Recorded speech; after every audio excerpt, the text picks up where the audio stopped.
superficie. Y esto en vista de que la vacuna pues, lo que se suministra es antígeno de superficie recombinante. Infección crónica.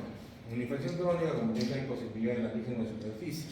Y este tiene que tener una posibilidad por más de 6 meses para ver qué conectividad. El antígeno E también va a estar positivo, y eso también nos indica replicación viral. Y el anticore IgG es el que va a estar positivo. Y dependiendo de que termine la replicación viral, es decir, que hay una cero conversión del antígeno E, es decir, una negativización de este pasará a ser positivo, es lo que se pone más cuenta. ¿Hasta acá alguna duda, alguna pregunta? Eso es lo que tienen que aprender, porque eso, toda su vida van a interpretar este tipo de pruebas, les tienen que saber interpretar.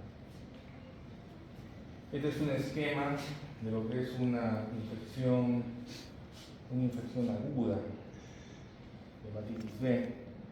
Tenemos lo que es la ictericia, los síntomas, el antígeno de superficie, miren cómo está apareciendo después que es expuesto con el virus, después de dos meses. Y ese viene a ser el periodo de... ¿Qué periodo? De ventana, pues. Ese es el periodo de ventana. Ya estamos viendo cómo se mantiene el positivo, y durante este periodo que hay positividad del antígeno de superficie, ¿qué es lo que va a pasar con lo que son las enzimas hepáticas, que es en línea azul? Va a elevarse, y como hay una resolución del cuadro, va a desaparecer. En ese periodo también va a estar el antígeno E positivo porque hay una replicación viral, pero no siempre va a estar replicándose porque la infección al ser aguda se va a autolimitar. Entonces se va a negativizar el antígeno de superficie y va a haber un periodo como de silencio inmunológico, digámoslo así. Y después, ¿qué es lo que va a aparecer? Después va a aparecer lo que es el anticuerpo de superficie, que ya nos indica que el paciente está en, entre comillas, un proceso de curación o recuperación. Este intervalo se llama el periodo de ventana de superficie. Cuando hay una negativización del antígeno y luego una positivización del anticuerpo. Acá también estamos viendo lo mismo, ¿no? Pero acá no hay ventana. Apenas se negativiza el antígeno E, aparece su anticuerpo. ¿Y qué estamos viendo también acá? A la vez que va apareciendo el antígeno de superficie, van positivizándose los marcadores para la infección aguda, va a aparecer lo que es el anticore. Primero IgM y después va a ser la convertirse a IgG. Y ese anticore IgG es el que va a permanecer positivo de por vida. De por vida. Y acá 20, 40 años, si yo le vuelvo a hacer serología a ese paciente, ¿qué es lo único que va a salir positivo? El antígeno de superficie ya no, porque ya se curó, es una infección, tuvo su infección aguda. El core.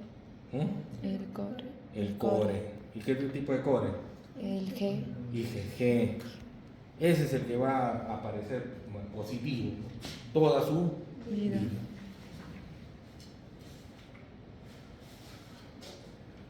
Esta es la complicación, la cronicidad, hepatitis crónica, que puede ser resistente o activa. Resistente, no signos clínicos, solo persistencia en el antígeno de superficie, elevación de transaminasas y bilirrubina.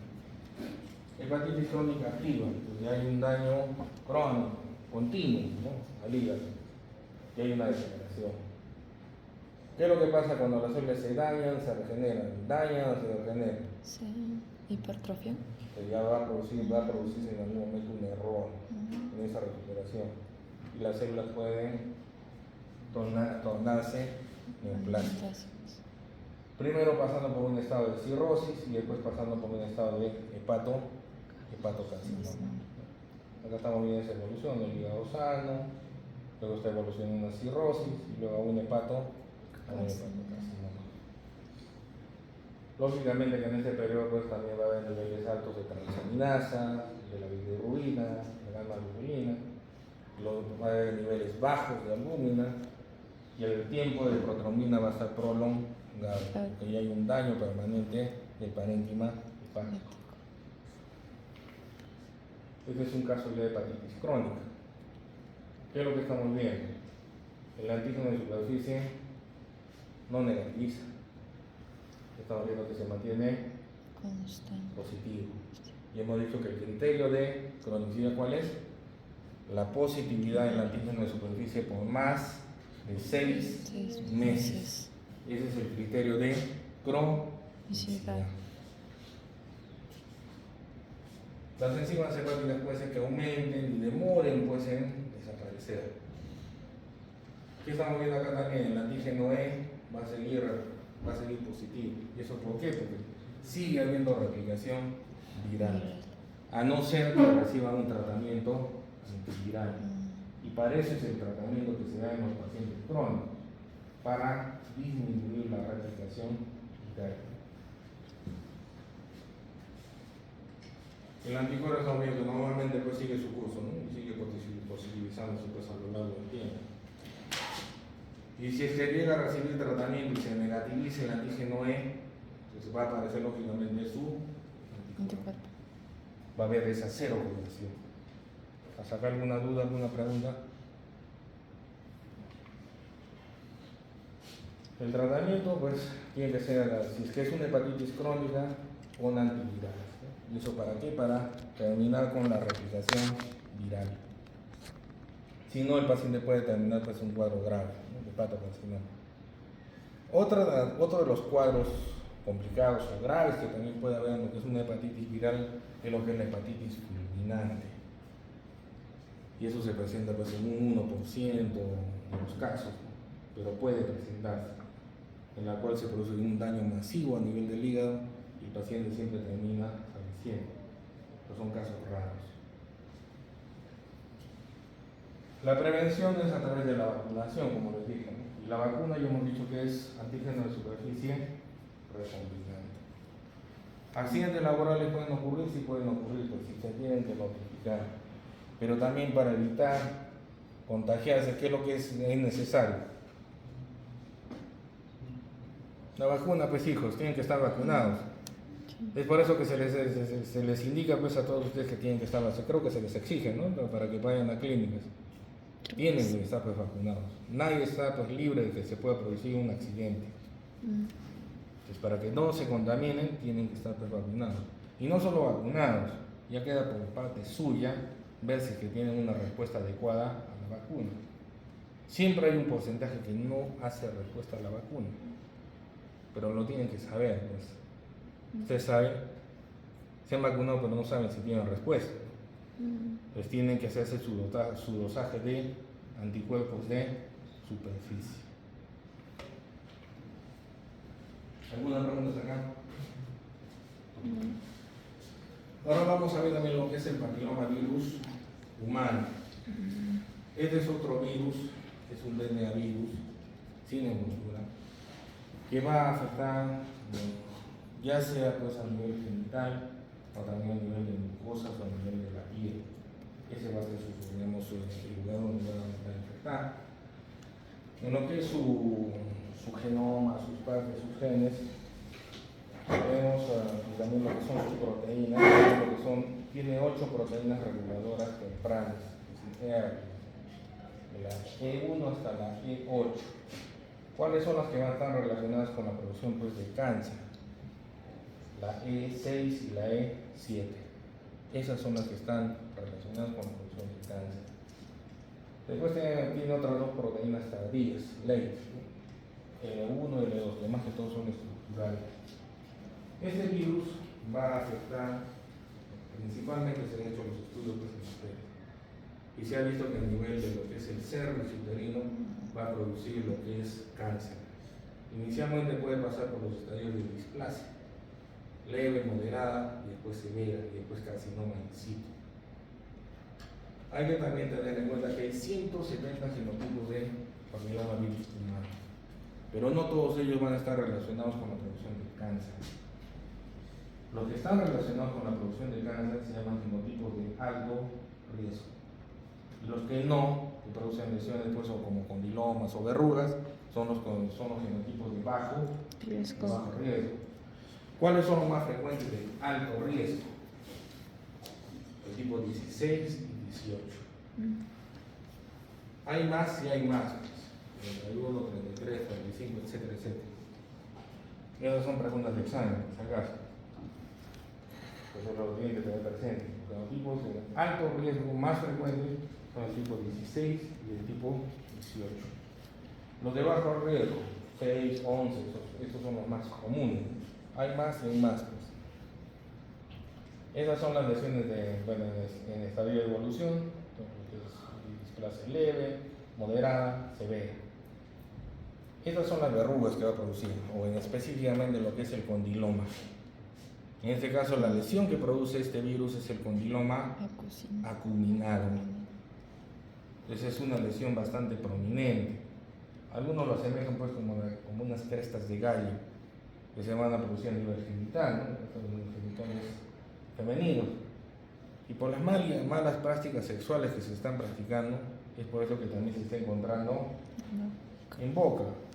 Pero no solo en boca, sino también a nivel de la laringe. Entonces, ¿qué tienen que hacer? Porque cuando comienza a crecer estas lesiones a nivel de la laringe, lógicamente molesta, pues cuando hablan, ¿no? Entonces tienen que hacer una intervención, entrar y hacer una exéresis cuidadosa, porque las cuerdas vocales son bastante delicadas. Pero lastimosamente, pues esas lesiones generalmente vuelven a crecer. Y esa es la complicación que tienen, pues, por este tipo de práctica. Este es un resumen de todas las lesiones que pueden producirse los fenotipos asociados, como lesión de arrugas genitales, el carcinoma cervical.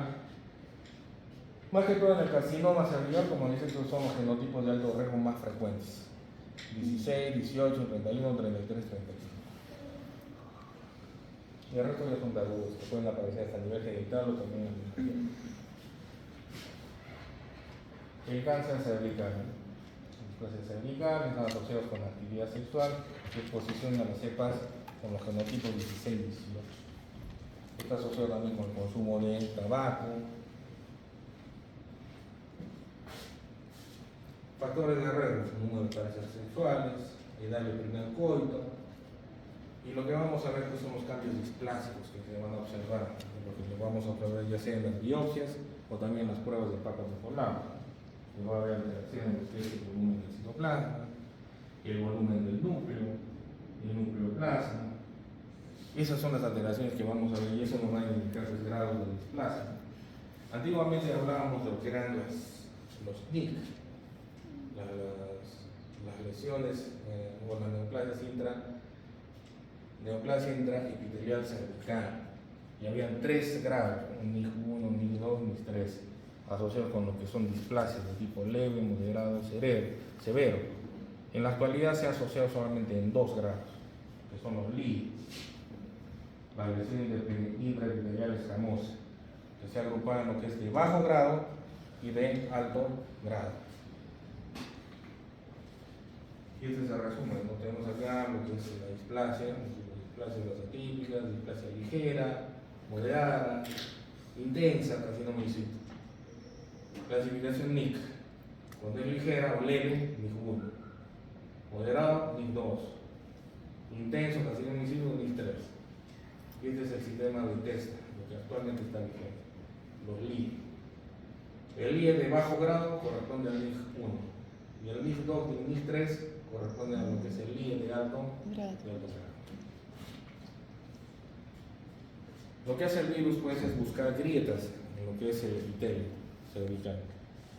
¿Y cuáles van a ser sus células blancas? Las células basales. Esas son las células que van a infectar. Y a medida que estas células infectadas van dividiéndose, se van madurando, van a ir ascendiendo hacia afuera.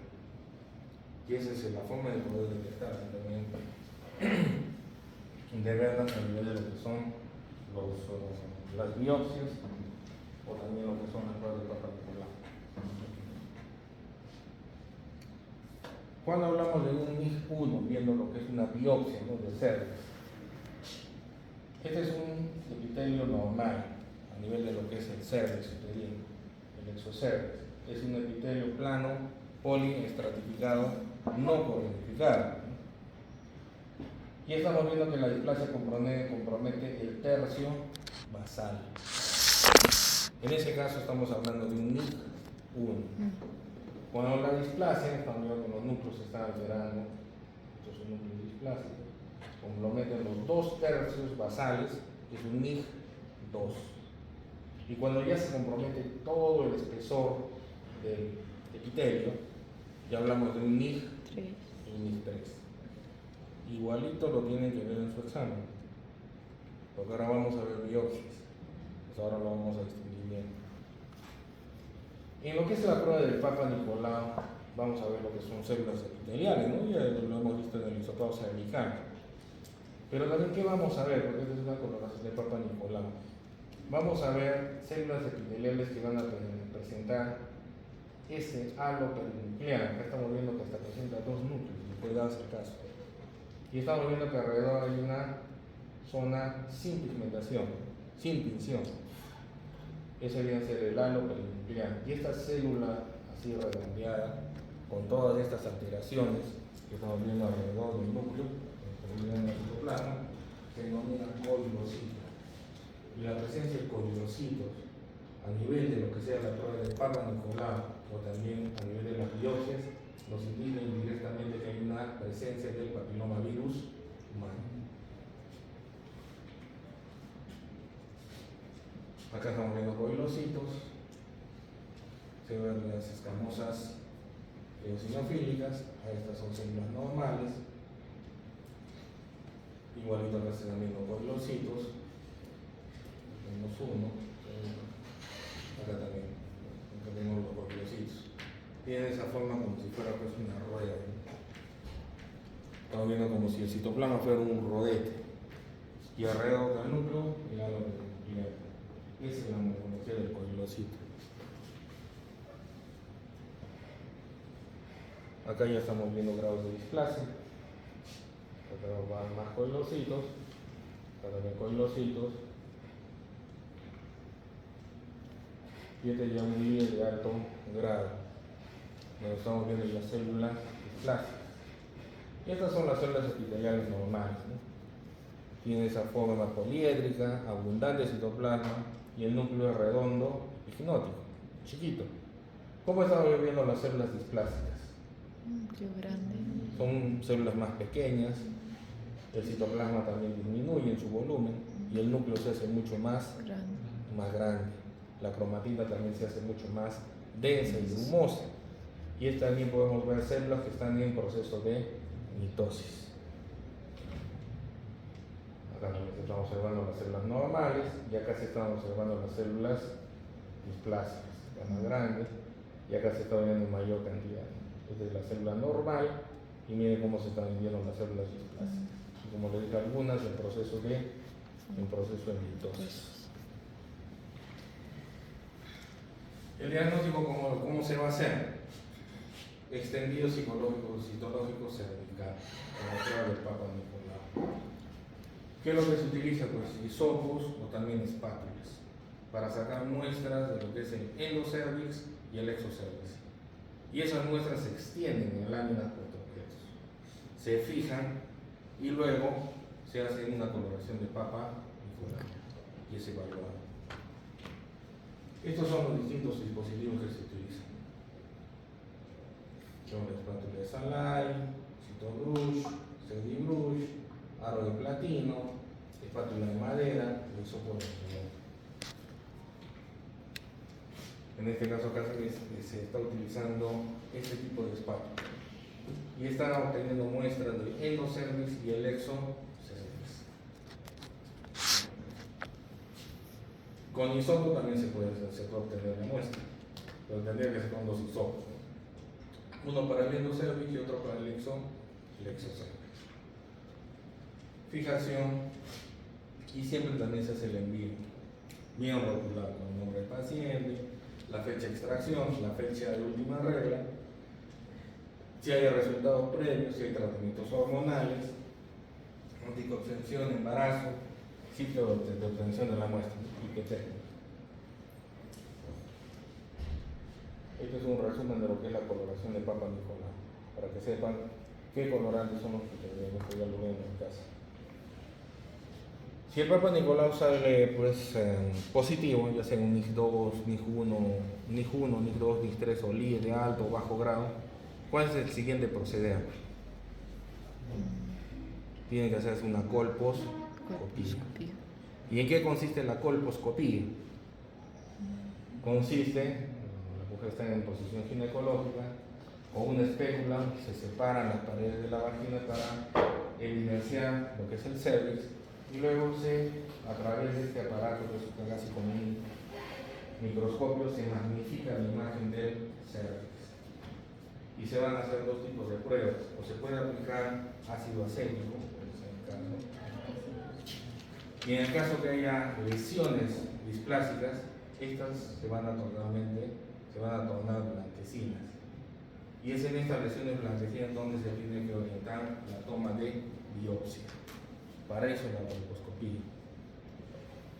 Este es el test de yodo. Se aplica yodo. Las células que no son normales van a estar ricas pues, en glucógeno. Se van a tener de color marrón, es normal. Pero las células que son displásicas carecen de glucosa porque se la comen. Entonces van a ser yodo negativas. Y estas lesiones yodo negativas es de donde se tiene que tomar la biopsia para poder estadificar si es un NIC1, un NIC2, un NIC3, un NIC de alto o bajo grado. En la actualidad también tenemos lo que son la genotipificación, es decir, se hace un hisopado cervical y luego se hace la prueba molecular. Y en esta prueba ya nos van a dar directamente el genotipo.